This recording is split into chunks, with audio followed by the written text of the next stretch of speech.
Hello students, आज वापस मैं महेंद्र कुंडारा फ्रॉम शिक्षा इंस्टीट्यूट आज आए हैं वापस। आपका काफ़ी दिन से एक टॉपिक चल रहा है सेट, ठीक है। अपने 11th में भी काम आता है, बीसीए में भी काम आता है, कई जगह बीबीए के अंदर भी होता है, काफ़ी सारे उसके अंदर होता है, डिप्लोमा में भी होता है, बीटेक में भी होता है। तो आज हम उस टॉपिक को ख़त्म करेंगे। सेट्स भाई बेसिकली जितने भी ऑपरेशन वगैरह थे वो सारी चीज़ें हम आपको बता चुके हैं, मैं पहले ही आप लोगों को समझा चुका हूँ। आज जो हम खत्म करेंगे वो 2-3 क्वेश्चन करके और एक वेन डायग्राम जो आपका रह गया है।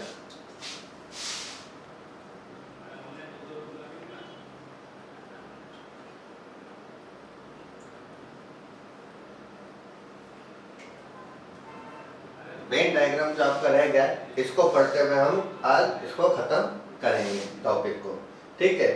भाई बेसिकली वेन डायग्राम क्या होता है? वेन डायग्राम की बात करें तो ऐसा नहीं 11th-12th में अगर आपको वेन डायग्राम आना चाहिए। क्यों आना चाहिए? क्योंकि इसके क्वेश्चन 11th में सेट्स के अंदर या बीसीए में या बीबीए इन सब के अलावा भी कहाँ पर पूछे जाते हैं? कई अगर आप कंपटीशन एग्जाम के अंदर जाओगे,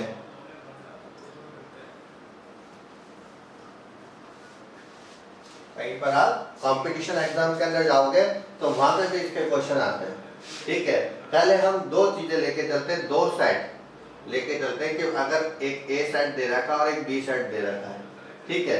पहली condition, if A and B are joint set, और दूसरी condition, if A and B are disjoint set. भाई कई क्वेश्चन को हम फॉर्मूले जो मैंने इससे पहले सिखाए थे, ठीक है, इससे पहले वाले वीडियो के अंदर हमने आपको कुछ फॉर्मूले बताए थे एलिमेंट वाले, like A union N A union B equal to N A plus N B minus N A intersection B. मैं अगर बात करूं कि आपको याद हुआ है या नहीं हुआ है, तो ये 100% श्योर गारंटी है कि आप लोगों ने अभी तक याद नहीं करा होगा। इन फॉर्मूले जो भी 5 से 6 फॉर्मूले लिखवाए थे आपने नहीं याद करे होंगे, ठीक है। मैं भी स्टूडेंट रह चुका हूँ, मैं भी याद नहीं करता था, बट ठीक है, जब से हम लोग क्लासेस लेने लगे आज से 10-1 साल हो गए, तब से हमें भी ये फॉर्मूले याद है। भाई ये अगर आपको याद नहीं है तो आप आगे नहीं बढ़ सकते हो, ठीक है, क्योंकि वेन डायग्राम के क्वेश्चन में आंसर तो आप डायग्राम के थ्रू निकाल सकते हो। क्वेश्चन को पढ़ के आपने डायग्राम बनाया, ठीक है, आप उससे आंसर निकाल सकते हो। बट अगर 11th की बात करें, बीसीए की बात करें, कोई और कोर्स की बात करें, ये क्वेश्चन अगर वेन डायग्राम का आता है तो मैक्सिमम टाइम पे 10 या 15 नंबर का बड़े क्वेश्चन के अंदर आता है, वेटेज क्वेश्चन के अंदर आता है। तो उसके अंदर वेन डायग्राम भी बनाना होता है और आपको इस फॉर्मूले के थ्रू भी आंसर निकालना पड़ता है। इसलिए मतलब जो भी अपन ने 5-6 फॉर्मूले पढ़े थे उनके थ्रू, और ये तो ऐसे याद होने चाहिए कि भाई आप लोग कभी नहीं भूले। जैसे भाई हमें कोई कहता है, मेरे को किसी ने सिखाया था कि फॉर्मूले कैसे याद होने चाहिए कि मेमोरी में एकदम फिट रहे। आप लोग बूढ़े हो जाओ, ठीक है, 70-80 साल बाद में अगर आप जी लिया, आप बूढ़े हो गए, तो आपके पोता पोती कभी आपसे पूछे कि जवानी का क्या याद है, तो आप ये कह सको कि यार एक फॉर्मूला पढ़ा था, N A union B equal to N A plus N B minus N A intersection B, तो आप उनको बता सको। आपसे कोई पूछ ले कि भाई मरने के बाद में यमराज पूछ ले कि भाई आप नीचे से क्या लेके आए हो, तो बोलना मैं ये लेके आया हूँ N A union B equal to N A plus N B minus N A intersection B. ये फॉर्मूले आपको इतनी अच्छी तरह याद होने चाहिए, ठीक है। अब हम बात करते हैं वेन डायग्राम पे। जैसे अगर मैं दो सेट का, अगर कोई भी दो सेट है, एक बाउंड्री बनाई, जॉइंट मतलब इस तरीके से ए बी, ये आपका वेन डायग्राम बना, ठीक है। एक ए सेट हो गया, एक बी सेट हो गया। जॉइंट मतलब कि ये एक दूसरे के ऊपर ओवरलैप होंगे, ये कॉमन वाला पार्ट रहता है। और डिसजॉइंट,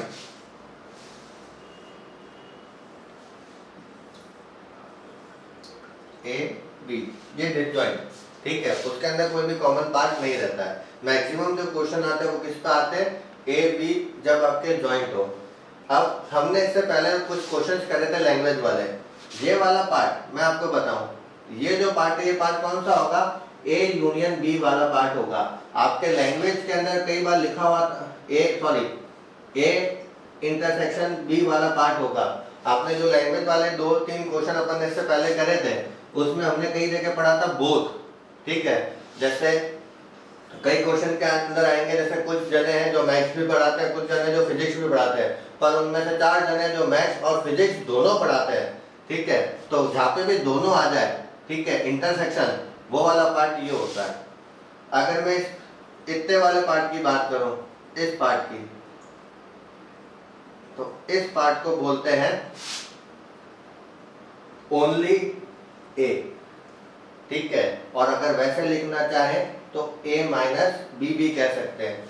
कई बार आपको बोला होगा क्वेश्चन के अंदर कि कुछ जने, 4 जने, 5 जने ऐसे जो केवल मैथ्स पढ़ाते हैं, जहाँ पे केवल आ जाए, जहाँ पे ओनली आ जाए, तो ये ओनली वाला पार्ट होता है, ठीक है। भाई जैसे इससे पहले अपन ने क्वेश्चन करे, मैं एग्जांपल भी देता हूँ। 4 टीचर्स मैथ्स, एक तो इस तरीके से आए, और एक आए 4 टीचर्स ओनली मैथ्स, ठीक है। तो इन दोनों में क्या डिफरेंस हुआ? इन दोनों में ये डिफरेंस हुआ कि जब इसकी बात कर रहे 4 टीचर्स मैथ्स, तो मतलब आपको एन ए दे रखा है, एन ए, ये पूरा पार्ट, इसमें कॉमन भी शामिल हो गया, ये पूरा पार्ट आपको दे रखा है। पर जब बात करें 4 टीचर्स ओनली मैथ्स, मतलब एक तरीके से a माइनस बी वाला पार्ट दे रखा है, ठीक है, केवल ये अंदर वाला पार्ट। जब क्वेश्चन करेंगे तब हम और समझेंगे। अगर इस पूरे, इसकी बात करूं मैं, ये बाउंड्री की, तो ये बाउंड्री एक तरीके से आपके यूनिवर्सल सेट की तरह बिहेव करती है उस क्वेश्चन के लिए, ठीक है। अब अगर हम बात करें इसकी, तो ये आपका पार्ट कहलाएगा ओनली बी वाला। ओनली बी हम इसको लिख सकते हैं ए बी माइनस ए करके, ठीक है। जहां ओनली आ जाए मतलब अंदर वाली चीज दे रखी है, जहां पे पूरा आ जाए, ठीक है, मतलब आपको पूरा दे रखा है। इन चीजों का आपको ध्यान रखना है। अगर ये चीजें आपको ध्यान है तो हम कोई सा भी क्वेश्चन बहुत इजी वे के अंदर कर सकते हैं, ठीक है। आप लोगों ने बनाया, ये सबने उसको बनाया, वो डिसजॉइंट वाला है। डिसजॉइंट के अंदर कई बार क्वेश्चंस बहुत मैक्सिमम 10 से 99% डिसजॉइंट पे क्वेश्चन नहीं आते हैं। अगर हम कॉम्पिटिशन एग्जाम के अकॉर्डिंग भी बात करें तो जो क्वेश्चन आएगा वो किस पे आएगा? जॉइंट वाले पे ही आता है। पर ऐसा नहीं है कि 2 सेट हो, ऐसा नहीं है कि 2 सेट हो। कई बार होता है, मैं इस वाले को रब कर रहा हूं,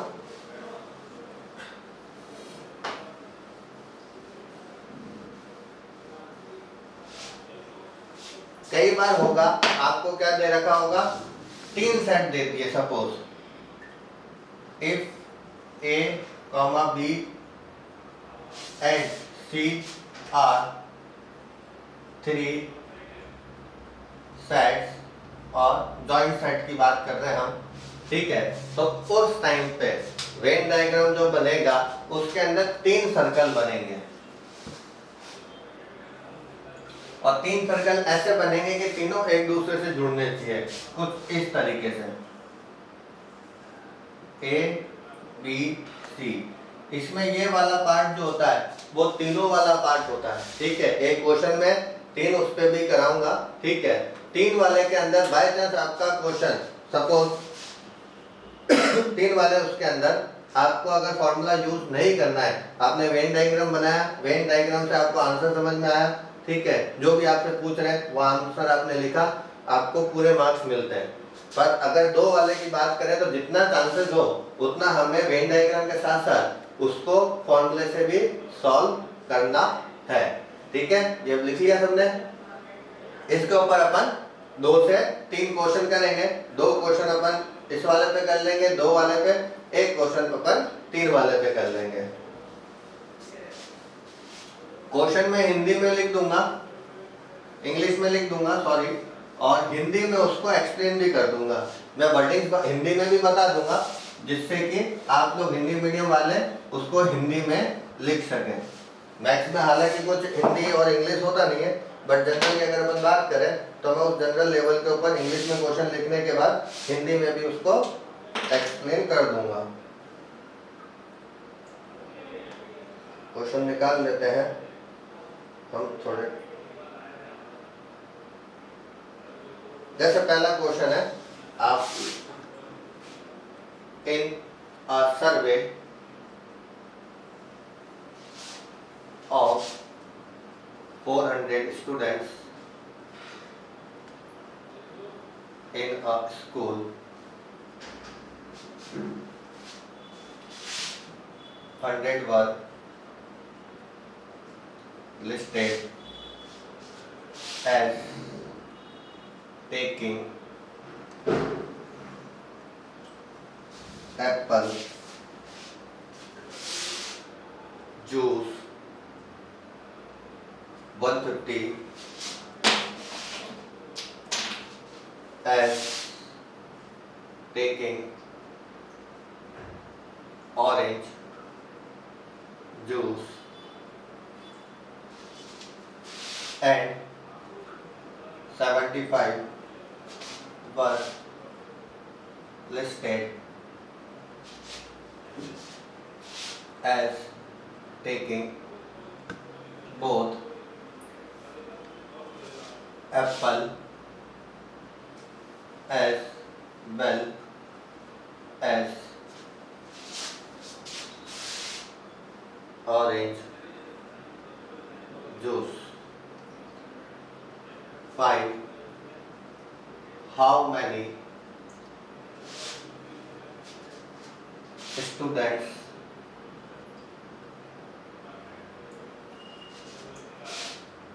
were taking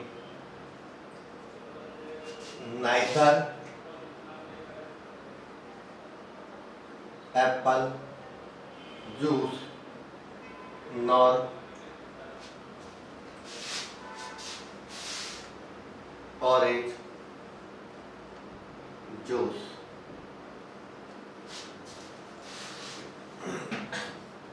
अब हिंदी मीडियम आप, मैं कैमरामैन से दरखास्त करूंगा कि थोड़ा सा इसको जूम कर लें क्वेश्चन को थोड़ी सी देर के लिए।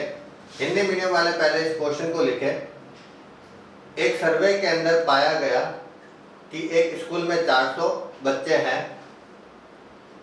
एक सर्वे में पाया गया कि एक स्कूल में 400 बच्चे हैं। उन 400 में से आप 400 वापस में देखना, उन बच्चों में से 100 जने एप्पल जूस पीते हैं, 150 जने ऑरेंज जूस पीते हैं और 75 जने ऑरेंज और एप्पल जूस दोनों पीते हैं। 75 जने ऑरेंज और एप्पल जूस दोनों पीते हैं। ज्ञात कीजिए कि कितने बच्चे ना ही एप्पल जूस पीते हैं और ना ही ऑरेंज जूस पीते हैं। अब क्वेश्चन को थोड़ा सा अपन ने, इससे पहले क्वेश्चन अपन ने कर रखे हैं, ठीक है। इस क्वेश्चन को अपन ने थोड़ा सा डिफिकल्ट बनाया है। डिफिकल्ट मीन्स डिफिकल्टी लेवल बढ़ाई है, जिससे आप लोग सभी प्रकार के क्वेश्चन कर सके। भाई अगर मैं बात करूं सबसे पहले, ठीक है, तो मैं क्या देखूंगा सॉल्यूशन करते समय। सॉल्यूशन करते हैं। अब एक तो बात हो रही है एप्पल की, तो मैंने एप्पल को ए से डिनोट कर लिया, और एक बात हो रही है ऑरेंज की, तो मैंने ऑरेंज को किससे डिनोट कर लिया, ओ से।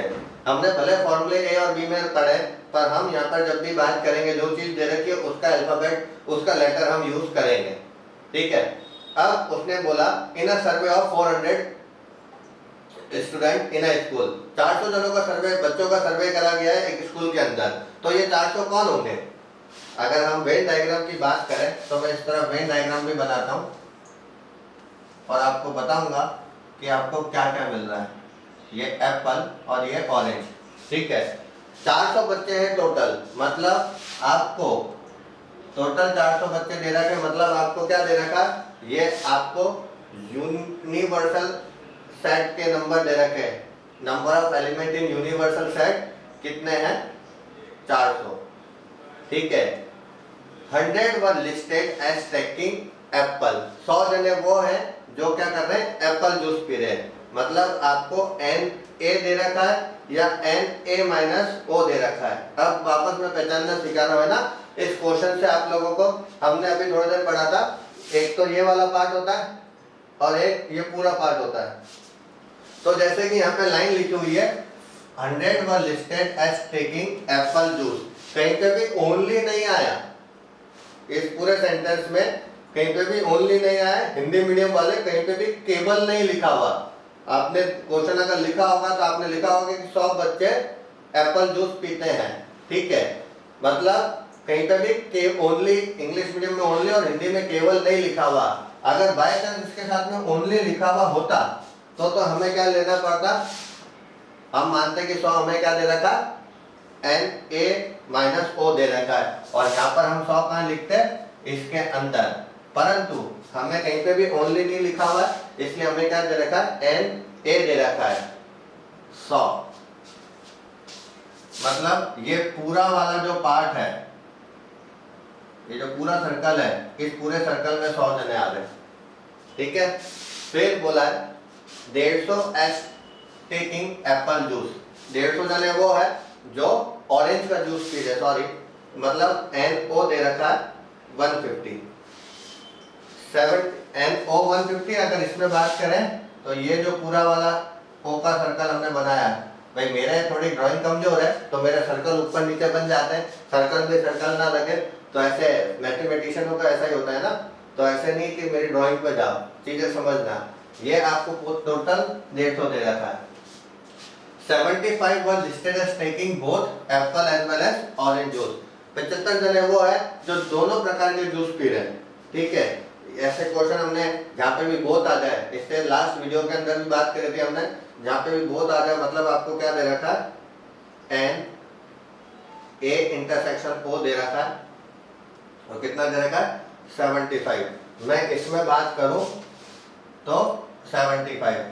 अब देखो आपसे क्या पूछा गया है, वो बच्चे बताने जो ना ही एप्पल जूस पी रहे और ना ही ऑरेंज जूस पी रहे।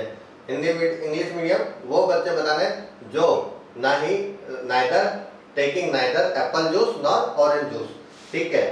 कैसे लिखेंगे वो बाद में समझाऊंगा। वेन डायग्राम से क्वेश्चन करते हैं, आपको आंसर वेन डायग्राम से मिल जाएगा 2 सेकंड के अंदर। बस वेन डायग्राम में वैल्यूज लिखनी आनी चाहिए।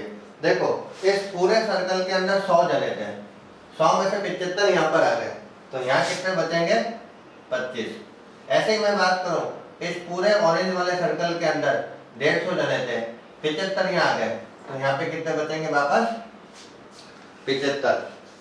कैसे, ये पूरा सर्कल 150 का था, 75 यहाँ है 150 में से, तो यहाँ कितना आना चाहिए 150 में से 75 माइनस कर लो, बचे 75। ऐसे ही अगर इस पूरे सर्कल की बात करें 100 जने थे, 75 यहाँ आ रहे, तो 100 में से 75 माइनस करें, यहाँ पे कितने बचे 25। अब मैं रफ में अगर वेन डायग्राम से आंसर निकालता हूँ, ऑरेंज वो बच्चे जो कुछ ऑरेंज पी रहे हैं, या कोई केवल एप्पल पी रहा है, या कोई दोनों पी रहा है, तो टोटल अगर मैं करूं तो 25 प्लस 75 प्लस 75 मतलब 175 कैंडिडेट हैं जो कोई ना कोई प्रकार का जूस तो पी रहे हैं। टोटल जने कितने थे, पूरी स्कूल के अंदर सर्वे जो है 400 जनों का है, 400 में से 175 माइनस कर लिए, 3 एक घासी गई 9 एक घासी गई 5 2 225 जने वो हैं जो ना ही एप्पल का जूस पी रहे हैं ना ही ऑरेंज का जूस पी रहे हैं, क्योंकि वो इन सर्कल के अंदर नहीं आ रहे, वो ये वाला पार्ट है जो बाहर वाला पार्ट है, ठीक है।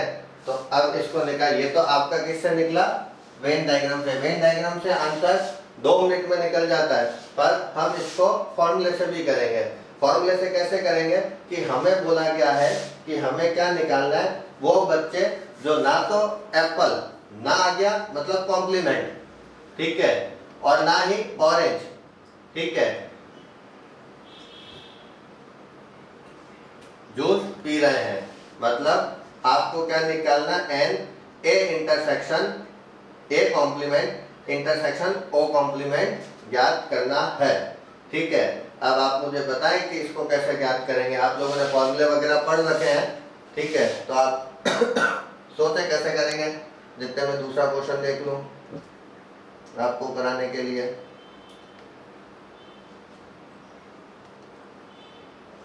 केमिकल 2 वाला ही क्वेश्चन कराना है इसके बाद में आपको, ठीक है।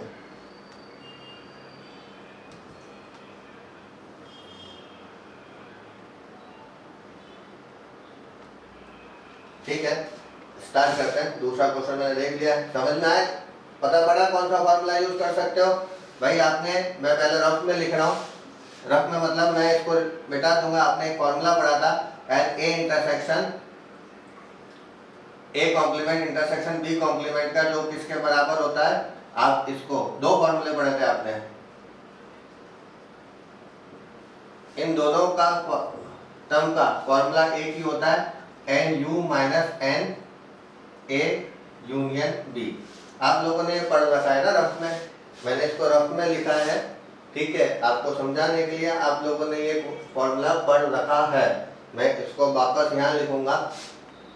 मेरे को कौन सा फॉर्मूला काम में आ रहा है, ये वाला फॉर्मूला काम में आ रहा है, ठीक है। मैं इसको ओ और उसके रेस्पेक्ट में लिखूंगा कि N A complement intersection O complement किसके बराबर होगा, N U minus N A union O. ये मैंने फॉर्मूला लिख लिया, जो मुझे फॉर्मूले याद थे, जो यमराज भी पूछे तो मैं भूल नहीं सकता, मैं उसको ऊपर जाके बताऊंगा, ठीक है। उस तरीके से मैंने फॉर्मूला लिख लिया है। अब हमें इसको सॉल्व करना है। ये तो हमें निकालना ही है, ये हमें दे रखा है 400, क्या हमें ये दे रखा है, हमें ये टर्म नहीं दे रखा। तो सबसे पहले तो हमें इस टर्म को निकालना पड़ेगा, और इस टर्म को हम सीधे सीधे पहले वाले सूत्र से निकालेंगे, N A union O equal to N A plus N O minus N A intersection O से। एन ए हमें दे रखा है 100 प्लस 150 माइनस 75, ठीक है। तो ये कितना हो जाएगा आपका, N A union O equal to 175। अब हम ये फॉर्मूला सूत्र यूज कर सकते हैं हमारा आंसर निकालने के लिए। ये सूत्र था हमारा, N A complement intersection O complement equal to N universal minus N A union O. Universal हमें दे रखा है 400, ये हमने निकाला 175। जब हम माइनस कराएंगे तो कितना आएगा, 225 आएगा। तो हम क्या लिखेंगे, मैंने हमेशा बताया आंसर निकालने के बाद आपको लाइन लिखनी है, तो हम लिखेंगे 225 students were taking neither apple juice nor orange juice. 225 जने वो हैं जो ना तो एप्पल का जूस पी रहे हैं और ना ही ऑरेंज का जूस पी रहे हैं, ठीक है। समझ में आया क्वेश्चन। इस प्रकार के क्वेश्चन आप वेन डायग्राम से बहुत इजीली कर सकते हैं। कभी भाई सपोज ये क्वेश्चन 10 नंबर में आया, आप इस तरीके से करोगे तो आपको पूरे 10 नंबर मिलेंगे, ठीक है। बट अगर आपको ये सब फॉर्मूले नहीं पता पड़ रहे, आपने वेन डायग्राम से आंसर लिख लिया, उसको आप अगर लैंग्वेज में लिख देंगे तो भी आपको 10 नहीं तो कम से कम 8 नंबर तो मिल ही जाएंगे। और वो भी मैं आपको करके दिखा दूंगा, जो 3 वाले क्वेश्चन करेंगे उसके अंदर मैं आपको वो भी करके दिखा दूंगा कि लैंग्वेज से कैसे सॉल्व करना है। ठीक है समझ में, इसको लिख लीजिए। मैंने दूसरा क्वेश्चन आपके लिए ढूंढ लिया है तो वो लिखूंगा, लिख लिया सबने, ठीक है। तो इसको रब करते हैं, नया क्वेश्चन लिखते हैं।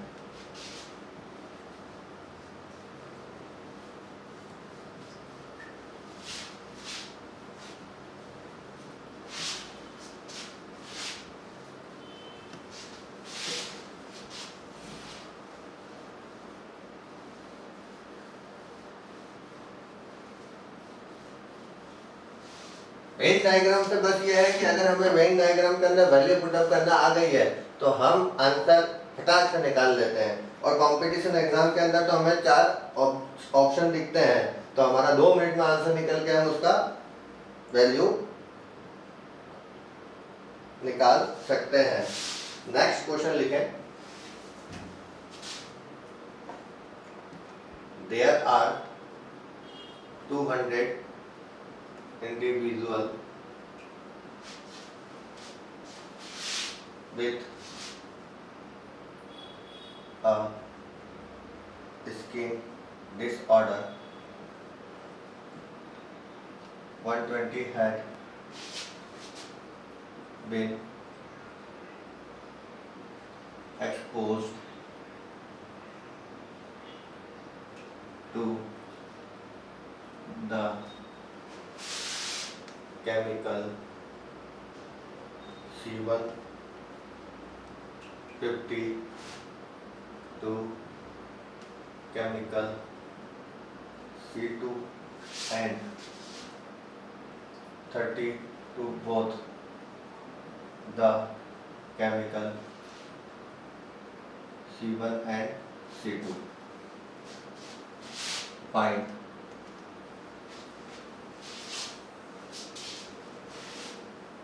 the number of individual exposed to first chemical C1 but not chemical C2, second chemical C2 but not chemical C1, third chemical C1 or chemical C2.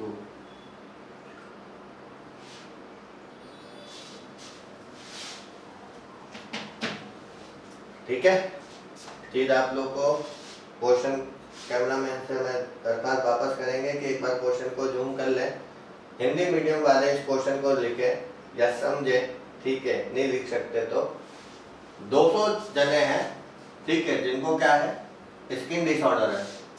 Total मतलब एक समूह है, ठीक है, जिसके अंदर टोटल 200 जने और सबको स्किन डिसऑर्डर है। उसमें से 120 जनों को तो क्या करा गया, एक्सपोज करा गया केमिकल C1 पे, ठीक है, के आगे 50 जनों को केमिकल C2 के आगे एक्सपोज करा गया और 30 जने जो है उनको दोनों केमिकल के आगे C1 और C2 दोनों के आगे एक्सपोज करा गया है। Find the number of individual expose to, हमें क्या करना है, निकालना है कि कितने जने को, ठीक है, कितने इंडिविजुअल केमिकल C1 के आगे एक्सपोज तो हुए पर केमिकल C2 के आगे एक्सपोज नहीं हुए। सेकंड में केमिकल C2 के आगे तो एक्सपोज हुए पर केमिकल C1 के आगे एक्सपोज नहीं हुए। थर्ड के अंदर केमिकल C1 या केमिकल C2 के आगे एक्सपोज हुए हैं। ये चीज हमें निकालनी है। मैं आप लोगों को निकालने के लिए 2 मिनट देता हूं, ठीक है, 2 मिनट के बाद में मैं इस क्वेश्चन को सॉल्व करूंगा, ठीक है, 2 मिनट वेट करते हैं। तो आपके 2 मिनट हो गए होंगे। 2 मिनट का पॉज इसलिए दिया था आप लोगों को कि आप लोग खुद एक बार ट्राई कर सको। जैसे अगर मैं बात करूं तो यहाँ पे वापस क्या दे रखा है, 2 केमिकल दे दिए और उन्हें ही नाम दे रखा है C1 और C2, तो हमें अब नाम देने की जरूरत नहीं है। मैं अगर वेन डायग्राम बनाऊं तो मैं वेन डायग्राम कुछ इस तरीके से बनाऊंगा, ये C1 है और ये वाला सर्कल C2 है। हमें सबसे पहले क्या बोला, 120 had been exposed to chemical C1, ठीक है, और उससे पहले बोला there are 200 individual with a skin disorder. मतलब टोटल क्या हो रहा है कि 200 जनों का सर्वे वापस एक हो रहा है जिन लोगों को स्किन डिसऑर्डर है। मतलब एक तरीके से आप ये मान के चलो कि आपको यूनिवर्सल सेट दे रखा है 200, मतलब आपको ये चीज दे रखी है 200 जने की। इस पूरे जो मैंने रेक्टेंगल शेप बना रखा है, इस पूरे जगह के अंदर टोटल 200 ही जने हैं, ठीक है। 120 had exposed to chemical C1, 120 जने हैं जो C1 के आगे एक्सपोज हुए हैं, 52 केमिकल C2 के आगे 50 जने एक्सपोज हुए हैं, 32 both chemical C1 and C2, 30 जने वो हैं जो केमिकल C1 और C2 दोनों के आगे एक्सपोज हुए हैं, ठीक है, चीज समझ में आई? बहुत आ गया तो हमने इंटरसेक्शन लगा दिया। इसी को मैं वहां पे करना चाहूँ तो आपको 120 जने, तो ये पूरा वाला जो सर्कल है, ये पूरा सर्कल 120 जनों का है, C1 का, C2 ये पूरा सर्कल आपका 50 जनों का है, और ये जो कॉमन पार्ट है ये 30 दे रखे हैं। अगर मैं यहाँ पे बात करूँ 120 माइनस 30, तो यहाँ पे कितना आएंगे 90, 150 माइनस 30, यहाँ पे कितना आएंगे 20। अब इसने पूछा है जैसे फर्स्ट वाला chemical C1 but not chemical C2, मतलब कई बार जो मैंने बताया था ना ओनली, ये ओनली को थोड़ा सा उसने चेंज करके आपको कर रखा है। मैंने बताया था कि या तो आपको बोले केमिकल C1, केवल केमिकल C1, ठीक है, या ओनली केमिकल C1, बट उसने ओनली की जगह क्या कर दिया, ओनली ना लगा के नया वर्ड यूज कर लिया बट नॉट। बट नॉट का मतलब भी आप एक तरीके से मान के चलना कि आपको माइनस ही दे रखा है। माइनस मतलब कि आपसे क्या पूछा गया है, C1 बट नॉट C2। आपसे पहले वाले के अंदर ये पूछा गया है कि NC1 माइनस C2, मतलब केवल C1 वाले, केवल केमिकल C1 वाले जने पूछे गए। तो केवल केमिकल C1 वाले जने कितने हैं आपके 90, ठीक है। वेन डायग्राम से आपने पहले से ही निकाल के रख रखा है, आपने फॉर्मूले से निकाले तो आपने एक फॉर्मूला पढ़ा होगा Na माइनस बी का, Na minus Na intersection B। तो अगर मैं इसी फॉर्मूले को इसमें लिखूं तो NC1 minus C2 equal to NC1 minus NC1 intersection C2, ये हो जाएगा। आपको C1 दे रखा है 120, कॉमन दे रखा है, जो आपने वहां पे निकाला वेन डायग्राम में वही आपने यहाँ पर निकाल लिया है। तो आप यहाँ पे लाइन भी लिखेंगे 90 individual exposed to chemical C1 but not chemical C2, ठीक है। ऐसे ही अब हम क्या करेंगे, इसका सेकंड वाला question chemical C2 but not C1। तो ये तो आपको नॉर्मली सबको समझ में आ गया कि इसमें उसने C2 बोला है बट नॉट C1 कर दिया है, मतलब C2 माइनस C1 निकालना है। वही इसी फॉर्मूले को उसमें आपने पढ़ रखा है B माइनस A के अंदर, तो B माइनस A के अंदर इस टाइम पे पहले क्या आ जाएगा, B आ जाता है, मतलब C2 आ जाएगा इसमें, C1 इंटरसेक्शन C2। ये आपका हो गया 50 minus 30 equal to 20 individual exposed to chemical C2 but not chemical C1।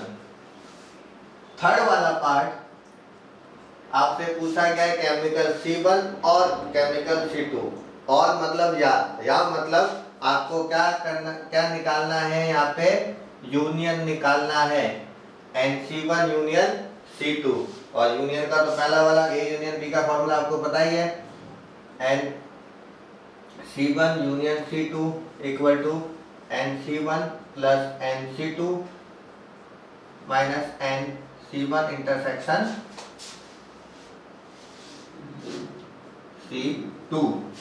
मतलब आपको ये C1 दे रखा 120 प्लस C2 दे रखा 50 माइनस इंटरसेक्शन दे रखा 30, तो ये हो गया 140 individual exposed to chemical C1 और केमिकल C2, ठीक है। ये आपके पूरे क्वेश्चन को सॉल्व कर दिया गया है। कैमरामैन से दरखास्त करेंगे वापस कि पूरे क्वेश्चन के ऊपर थोड़ा सा जूम कर ले। ये आपका 2 वाला पार्ट हुआ सॉल्व। अब मैं 3 वाला पार्ट सॉल्व करूंगा। 3 वाला पार्ट मतलब वेन डायग्राम के अंदर 3 सर्कल लेके चलेंगे, ऐसा कुछ क्वेश्चन लूंगा और उस क्वेश्चन को मैं वर्डिंग्स के अंदर आपको सॉल्व करवाऊंगा, जिससे कि आपको वो चीज भी है कि कभी आपको फॉर्मूला नहीं आ रहा है तो तो आप वर्डिंग्स के अंदर उस क्वेश्चन को कैसे सॉल्व कर सकते हैं। लिख लिया सबने? अब मैं इसको रब कर देता हूँ। किसी ने नहीं लिखा हो तो वीडियो के अंदर तो पॉज करके भी आराम से लिख सकते हो।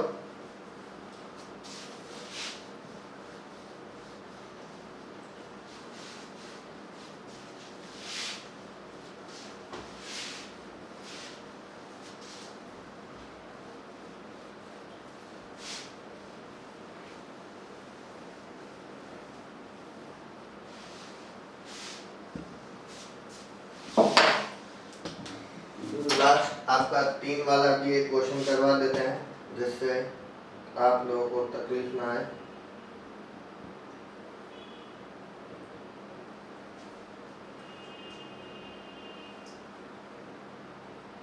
एक क्वेश्चन है, इन a survey of 60 people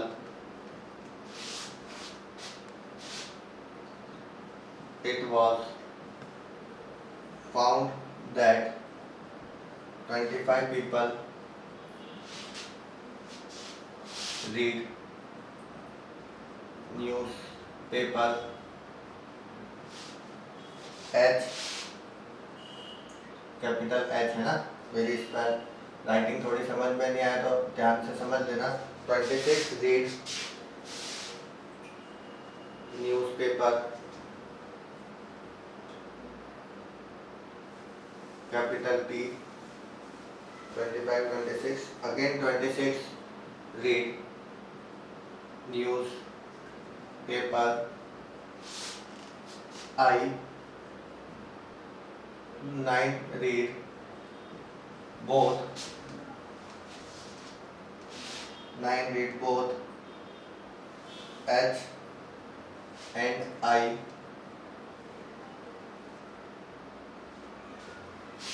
11 read both H and T, 8 read both T and I, 3 read all 3 newspaper, 3 read all newspaper, fine। मैं छोटा छोटा लिखता हूँ क्योंकि मेरा बोर्ड छोटा है, आप लोग बड़ा लिख सकते हैं। First, number of people who read at least one of the newspaper। Second, number of people who read exactly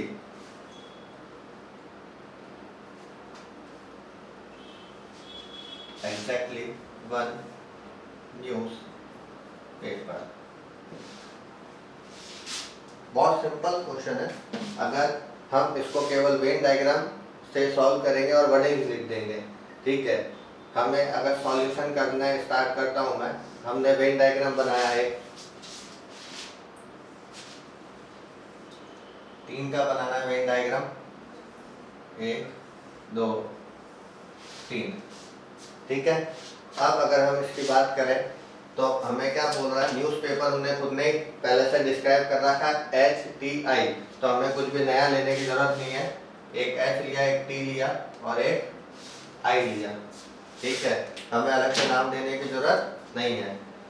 अब उनने दे रखा है सर्वे ऑफ, तो हमको जितना पता है हम उतना तो लिख देंगे कि एक तो यूनिवर्सल दे रखे सर्वे टोटल 60 जनों का हो रहा है, तो ये आपको टोटल कितने जने दे रखे हैं यहाँ पे 60 की, इस पूरे स्पेस के अंदर 60 जने आएंगे।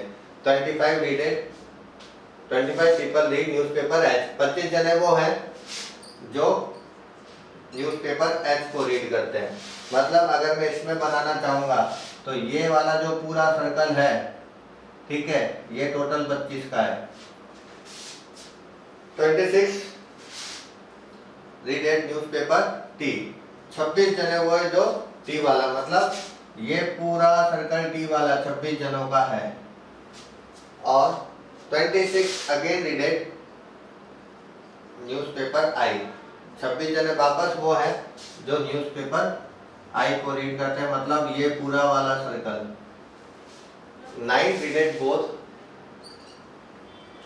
9 read at both H and I, मतलब बोथ आ गया, मतलब इंटरसेक्शन। अब देखो एच और आई की बात करें तो एच और आई के बीच में कॉमन पार्ट कौन सा है, ये पूरा पार्ट एच और आई के बीच में कॉमन है, तो ये मैं यहाँ पर इस तरीके से लिखूंगा 9। यहाँ पे इसलिए नहीं लिख रहा क्योंकि यहाँ पे तीसरा भी आ रहा है, टी भी आ रहा है, तो इसलिए मैंने अभी उसको नहीं लिखा है, मैंने अभी उसको बाहर ही लिखा है। 11 रीड एट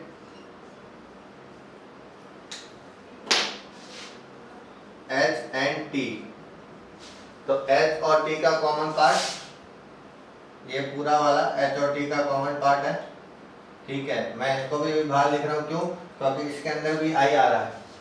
और टी एंड आई वाला पार्ट है 8, ये वाला ये टी और आई का कॉमन पार्ट है, ये भी मैं बाहर लिखता हूँ 8। 3 रीड एट ऑल 3 न्यूज़पेपर, 3 जने वो हैं जो तीनों न्यूज़पेपर पढ़ रहे हैं।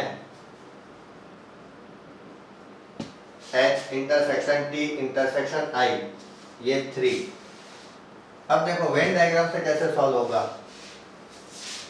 बीच में 3 आ गए, इस पूरे के अंदर जैसे अपन ने बात करी थी 9 है, 9 में से 3 यहाँ आ गए, तो यहाँ पे कितने बचेंगे 6। इस पूरे के अंदर हमने बात करी थी कितने 8 है, 8 में से 3 यहाँ आ गए, यहाँ कितने बचे 5। ये पूरे के अंदर कितने हैं टोटल 11, 11 में से 3 यहाँ आ गए, तो यहाँ कितने बचे 8। अब इस पूरे सर्कल की बात करूं नीचे वाले की तो टोटल 26 है, पर 26 में से 6 यहाँ पर आ गए, 3 यहाँ पर आ गए, 3 5 यहाँ पर आ गए, तो यहाँ पे कितने बचेंगे 26 में से आपने 6 हटाया तो 20, 20 में से 5 हटाया तो 15, 15 में से 3 हटाए तो यहाँ पे बचेंगे 12 जने। ऐसे ही यहाँ पे टोटल इस पूरे को मिला के टोटल यहाँ पे कितने जने 25 जने, ठीक है। तो 25 है, 25 में से 3 हटे तो 22, 22 में से आपके 8 हट गए, 22 में से 8 हटे, टोटल 22 में से आपने 8 हटाए, एक आती गई 14, अभी 6 और हटे तो कितने बचे 8, यहाँ पे केवल 8 जने बचे हैं।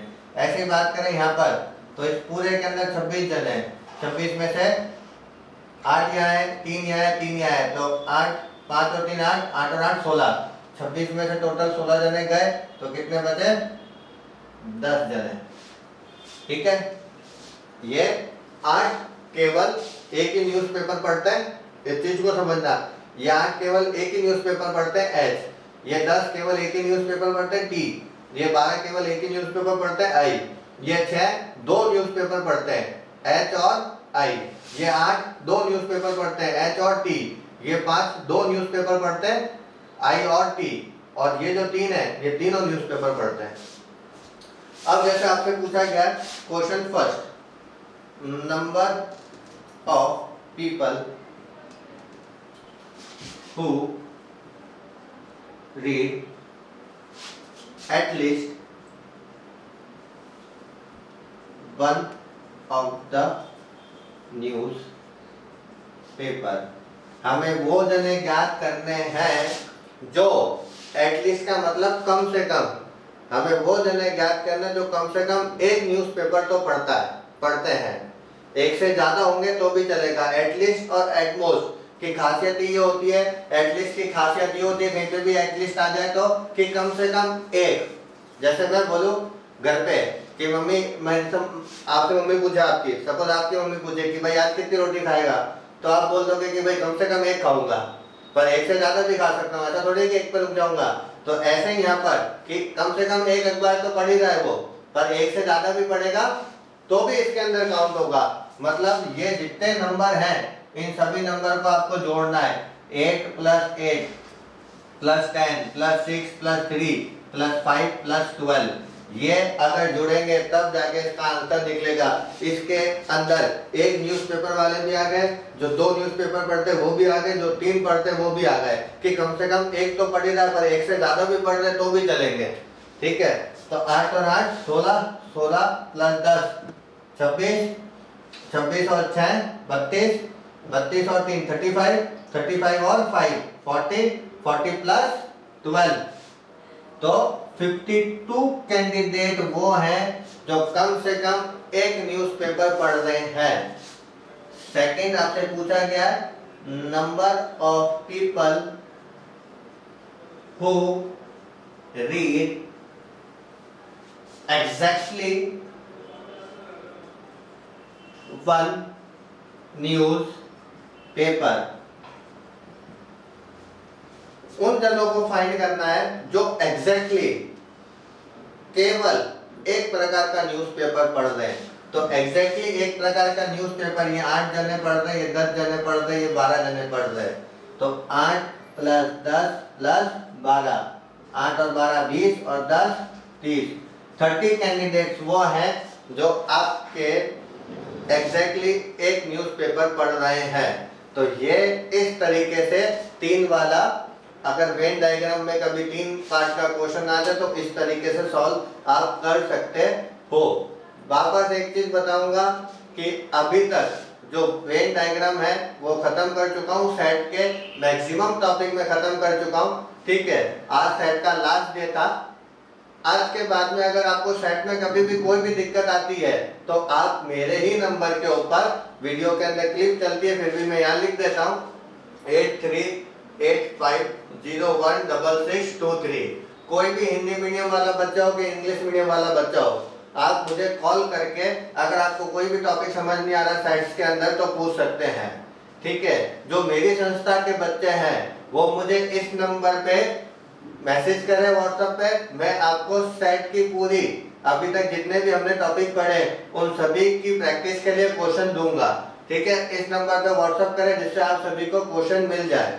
आपको स्टार्टिंग से लेके एंडिंग तक के क्वेश्चन मिलेंगे। और जो बाहर के, मेरे संस्था के बाहर के व्यक्ति है पर जिनको कुछ प्रैक्टिस करने के लिए क्वेश्चन चाहिए, कोई बुक नहीं है, वो भी इस नंबर पे व्हाट्सएप कर सकते हैं। मैं उन्हें भी क्वेश्चन प्रोवाइड करा दूंगा जिससे वो प्रैक्टिस कर सके। आशा करता हूँ कि आपको मेरे द्वारा पढ़ाया गया हुआ सेट पूरा समझ आया होगा। Thank you.